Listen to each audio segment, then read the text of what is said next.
Um, Magic, spiritual workings, rituals. Let's talk about it.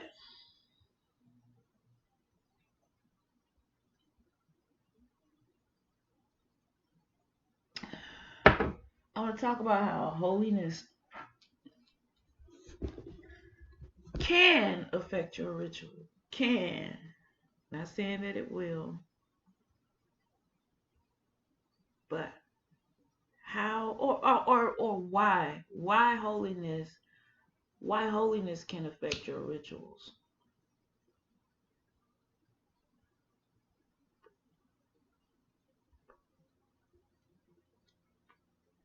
Because I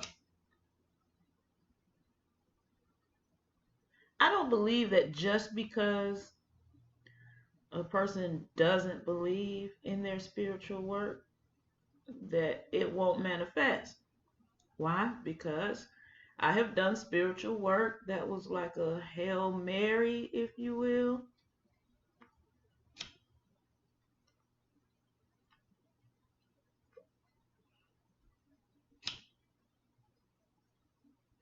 I had doubts and it worked.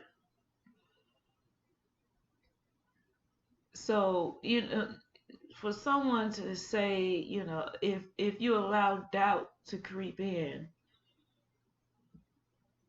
your spiritual working, your ritual, it won't manifest. I mean, it's like for me, I can't go along with that because my experience says different. And that's dangerous to go along with that because now, on top of the doubt that you've been having, now you got to deal with unbelief. Doubt can affect your working, unbelief can affect your working. Um, but I want to talk about how holiness can affect your working.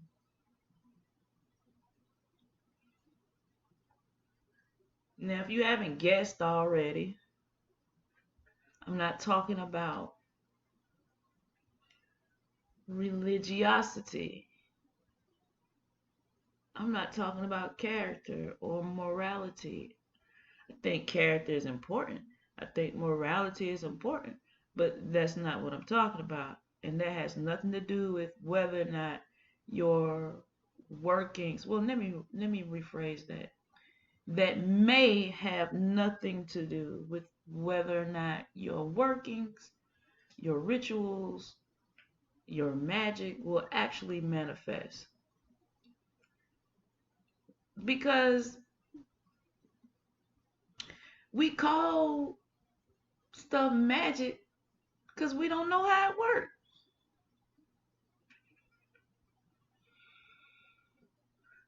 There's some people who were alive 200 years ago who, if they were walking the planet as that person, by the way, if they were walking the planet as that person today, this would look like a magic city.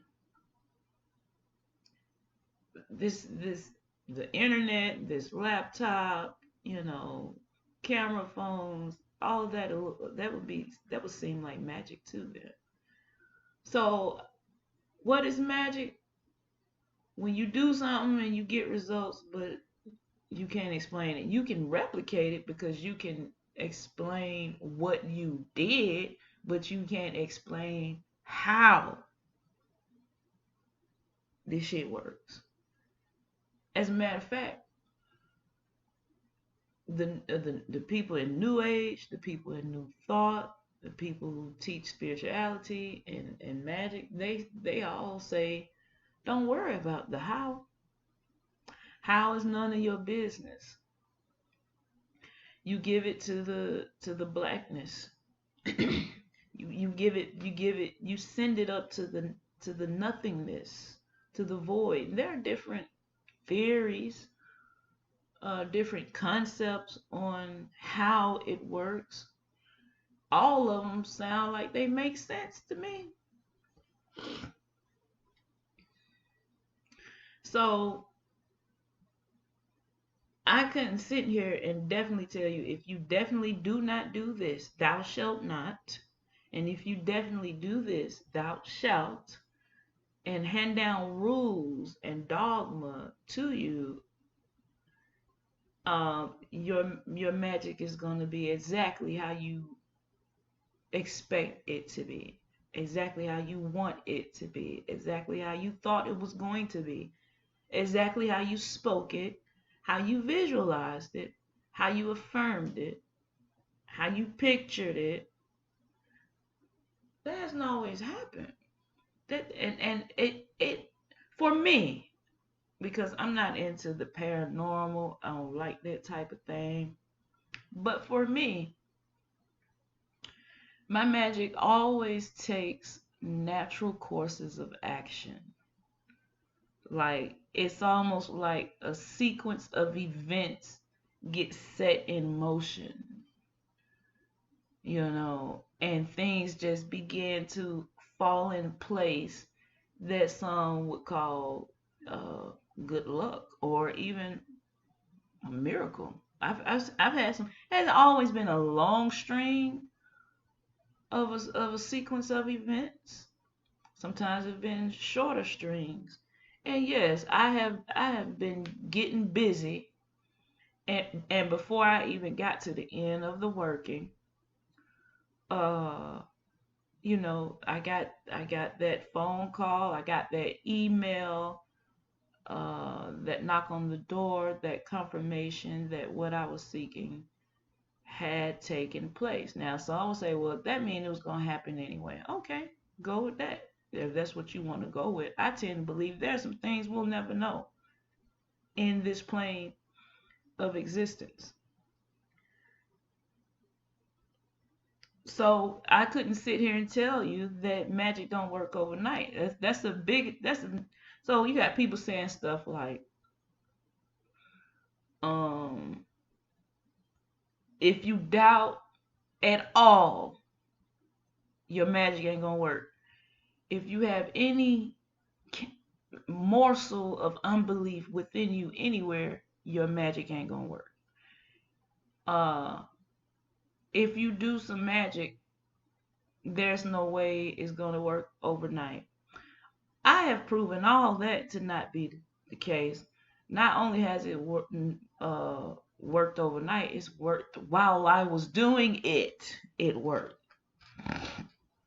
So what I'm offering you is just something to look at. Uh, if you're trying to make some adjustments at the root, and modulate some things, manipulate some things, that's that's what we do.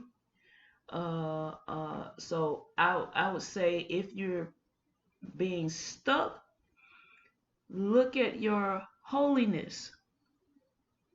Look at your holiness. Again, I'm not referring to morality when I say holiness.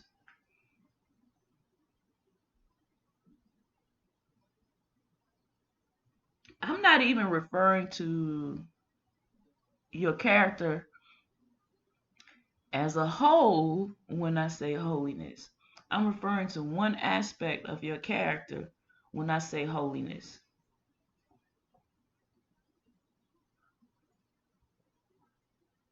The Holy Writ says, be ye holy as your Father in heaven is holy. Now, if you're a true occultist, I shouldn't have to sit here and break down what your Father in heaven is. We'll call it divine principle. Be ye holy as your Father in heaven is holy. Holiness, or to be holy, is to be whole, or to operate in a state of wholeness and balance. Specifically, again, back to the Holy Writ, spirit, soul, and body.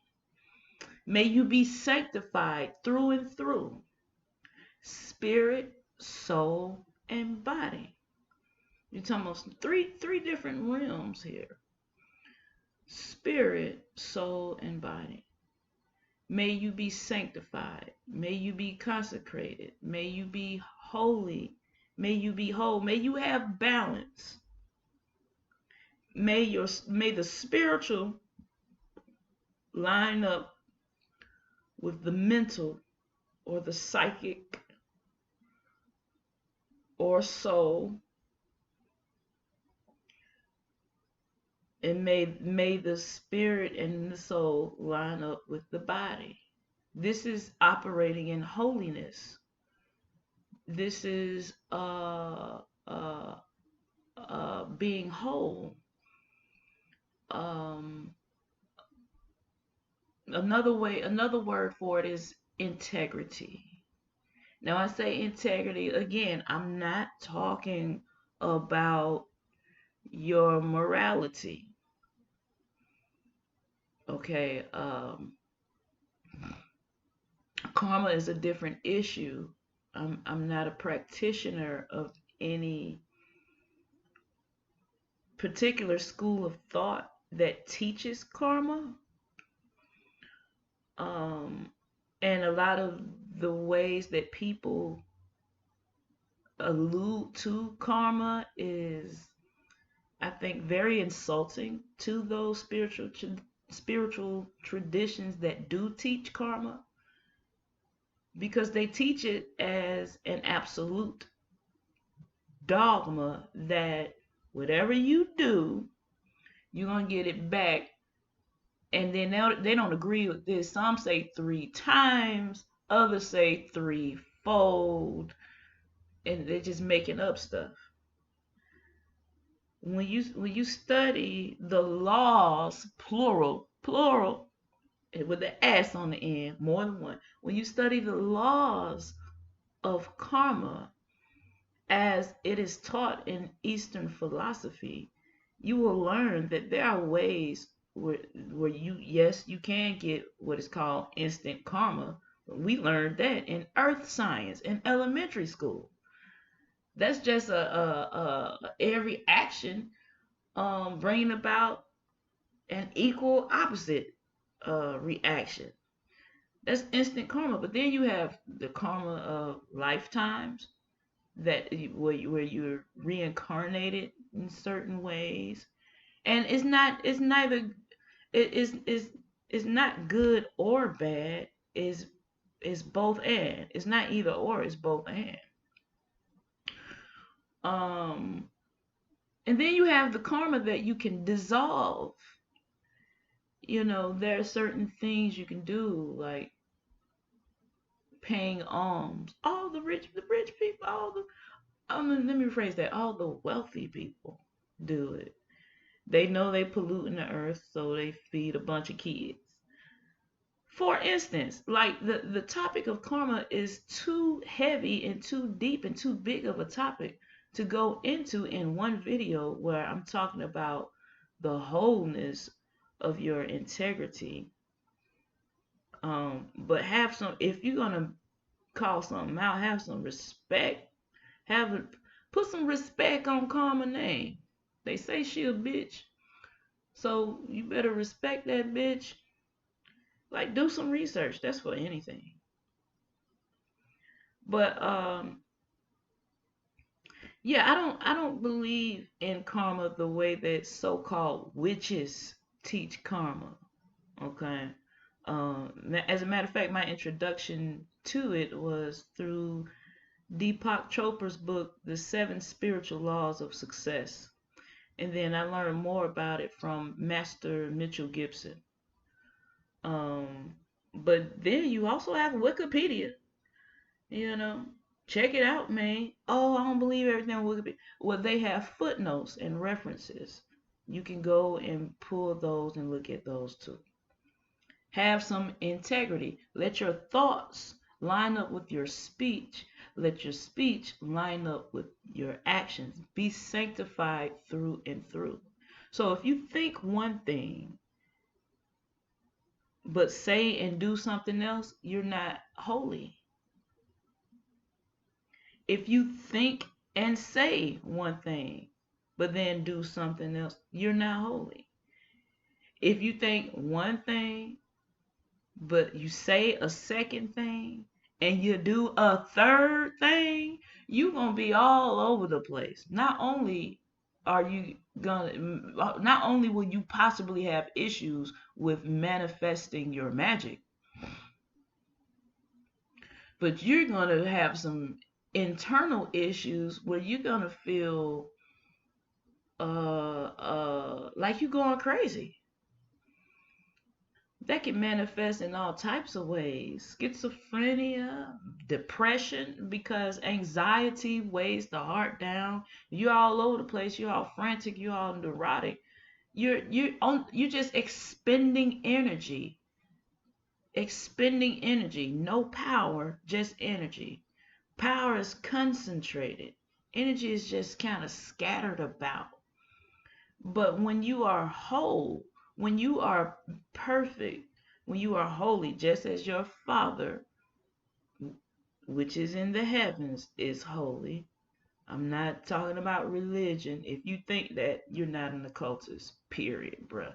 I don't even feel like explaining it no more. You're supposed to know how to break this stuff down metaphysically. So be perfect, just as your Father is perfect. Be holy, just as your Father that is in heaven is holy. That which is in the heavens, as above, so below. That which is in the heavens should be able to have clear passage to manifest itself through and into the earth. Unless you be reprobates, unless you double-minded. A double-minded man is unstable in all his ways. So, yeah, I learned earlier, well, say I got a revelation earlier today about thoughts creating things. And yes, thoughts do create things. You build up enough thoughts, they're going to create some things.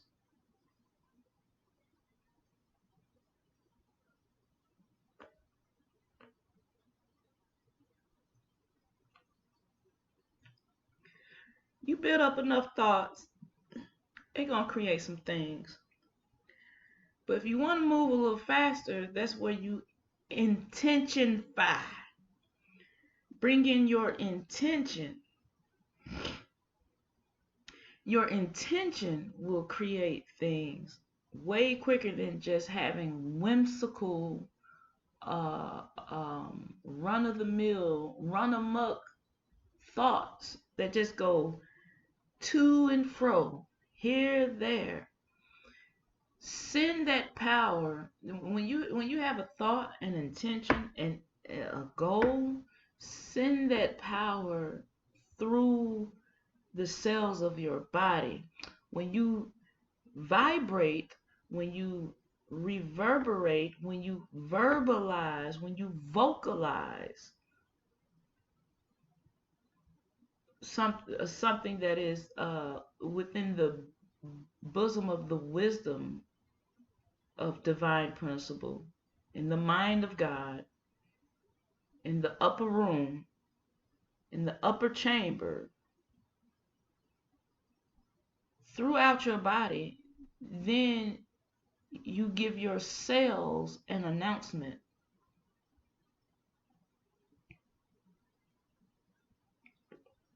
Your physicals, the cells of your physical body. Yeah, get your body involved in your spiritual workings. And when you say it out loud,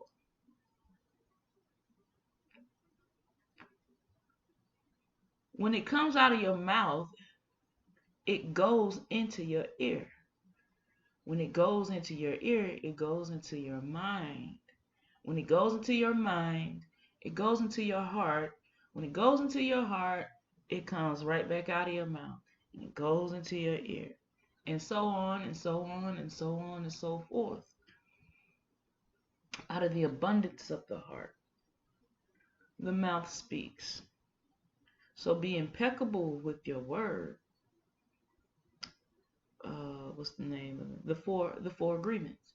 Be impeccable with your word. Why do you want to be impeccable with your word? So you can stay in integrity.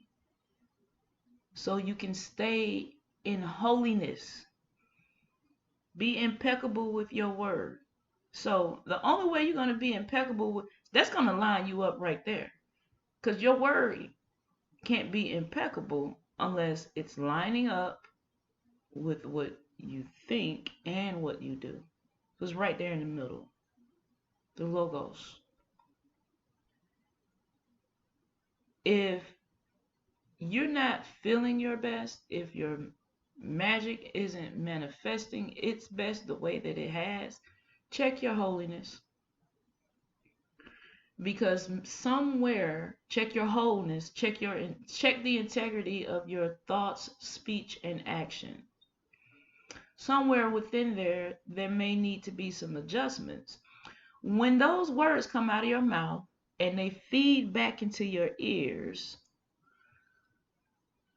does your Damien believe you?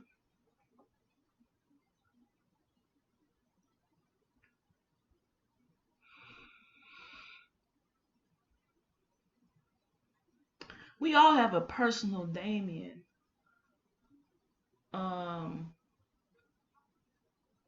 A lot of times people call it a Socratic Damien.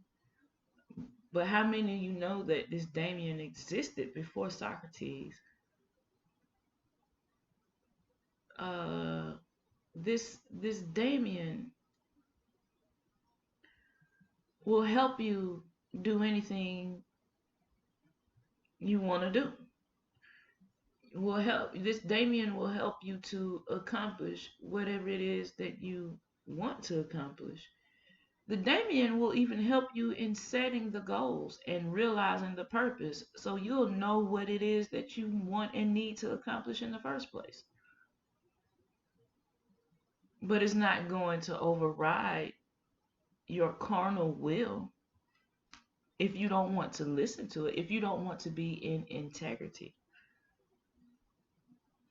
So if you say something and you do something else, the inner you, the inner being, the divine that is within, the God within, the Father that is in heaven, ain't taking you seriously, can't take you seriously, because you apparently have no faith in what you say. You don't believe yourself. You don't take yourself seriously. You don't have faith in yourself. You don't believe in yourself. You can't take yourself seriously. And without faith, it is impossible to please divine principle.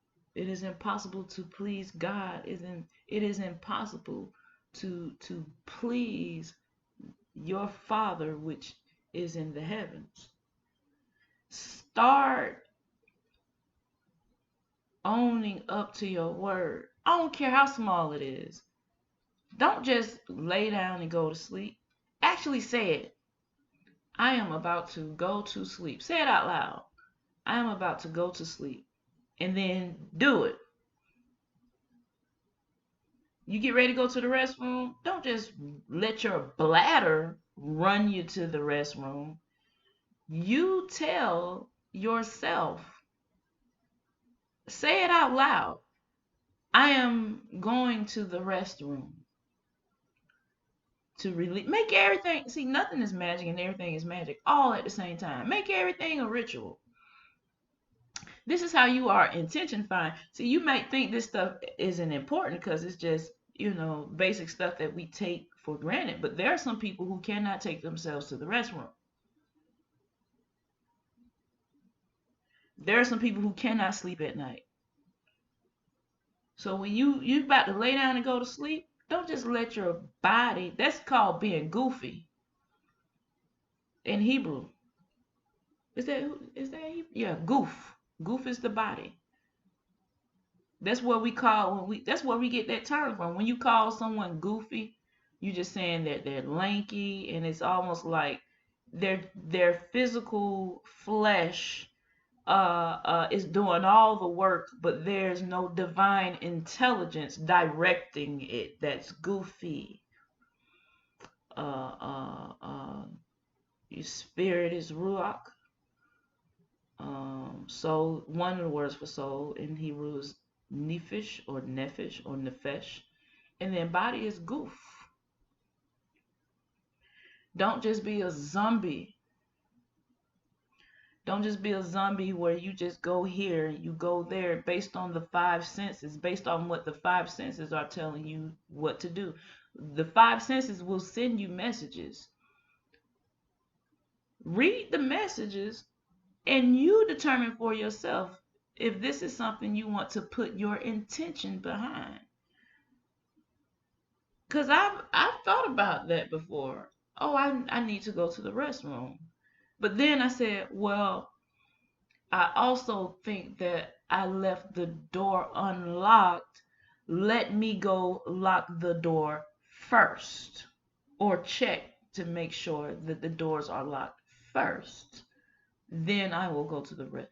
Like put your will into everything you do. Don't just sign stuff because somebody handed you a pen and a clipboard. Put your intention into everything you do.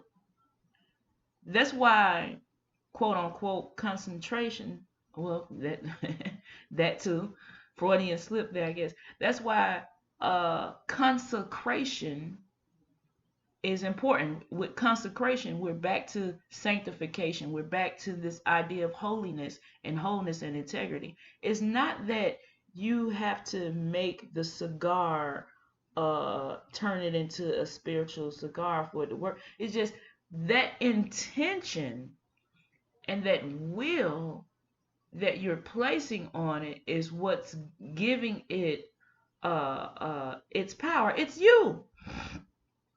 So a lot of people say you don't need to use this, you don't need to use that. That is while that is spiritually true, and that is the truth, that may not be the facts. The truth is you don't need any implements or physical objects. The facts may be, because this is an individual thing, it depends on the person.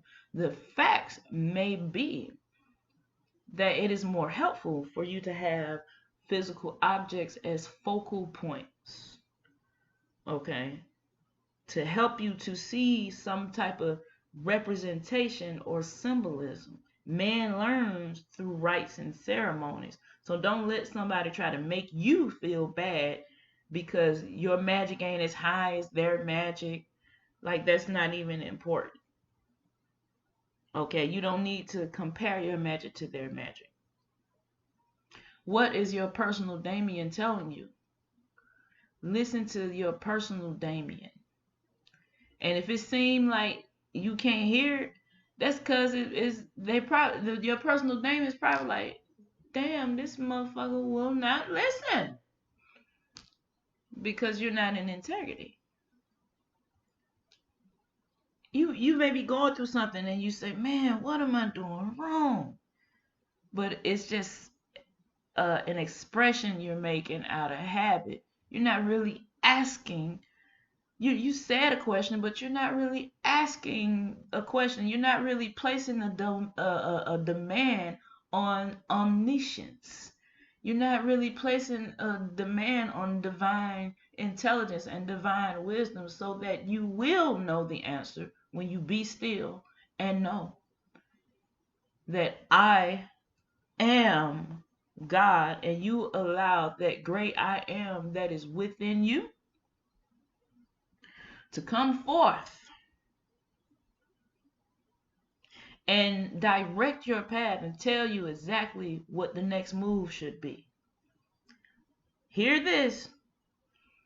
If the next move you make is different than what your first mind told you, then you quiet the Damien, you quench the spirit.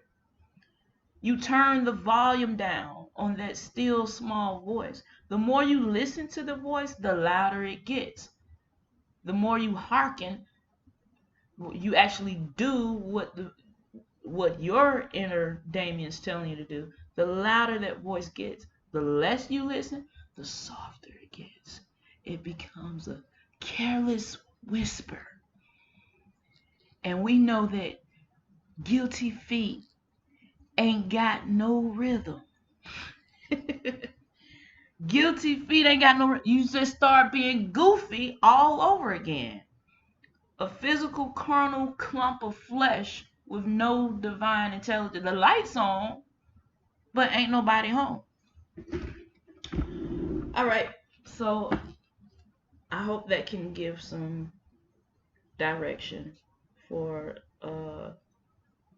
how you move forward from this point on, bolstering your spiritual work with your inner power. Be blessed.